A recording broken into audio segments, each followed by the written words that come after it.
I remember walking into one of my college classrooms and my professor handing us the syllabus. And on it had all the dates of when every single assignment was due. And he just simply said, hey, here it is. You know now, you're accountable.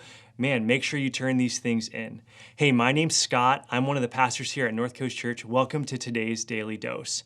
Man, so often we have information of things that we know are coming, but if you're like me, you probably procrastinate or you just like forget about them, you shuffle it away. And so often in college, right, those assignments would be like, oh my gosh, it's happening this week. And it was only because my friend told me I'm prepared now. Uh-oh. But so I want to show you guys in this story in Joshua, we're looking at this woman Rahab who had some news and acted on it. And so I'm gonna set this up a little bit, but so man, the Israelites, they're about to go into the promised land and they come across this huge city called Jericho. And so Rahab lives in Jericho. She kind of works in the shady side of town and she's got some problems, but she hears about this incredible God and what he is doing and she responds. And so she hides the spies who come out and check out Jericho. She hides them. And the king of Jericho then asks her like, hey, have you hidden the spies? Now this is descriptive, not prescriptive. I'm just telling you what she did. She lies to him and she sends the king away and then she engages with these spies. And I want to read to you what she says to these spies. This is what she says in Joshua chapter 2. She says, verse 9.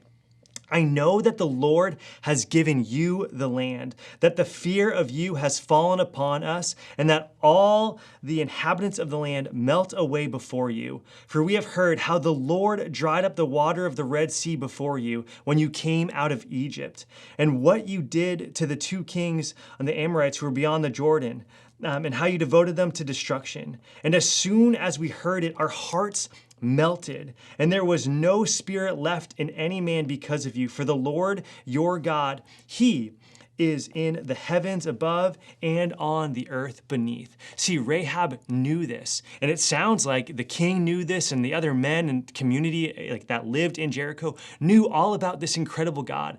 Now, it sounds like this king's hope was to find the spies, to get rid of them, or to hunker down and just not do anything, like they were going to weather this storm. They weren't going to respond to this incredible God that they had heard about, knowing that he was coming.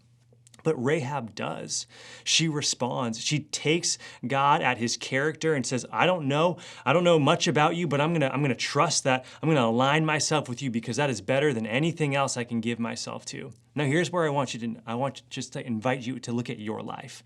Man, God is calling you to something. Like maybe you've been walking with God for a really long time, or you just stumbled upon this daily dose and you're like, man, I just like showed up here. Well, welcome. Man, God's pursuing you and he wants you, I would say, to respond to him like Rahab's responding to him. But maybe you need to respond in another way. Maybe you know that God's asking you to do something. Maybe it's to leave a relationship. Maybe it's to leave a job. Maybe it's to have a really hard conversation, or maybe it's to share your faith with your friend or your colleague. I don't know what it is. It may be really, really hard. Like Rahab puts her life on the line in this sense. You might not have to put your life on the line. I hope that's not the case for you.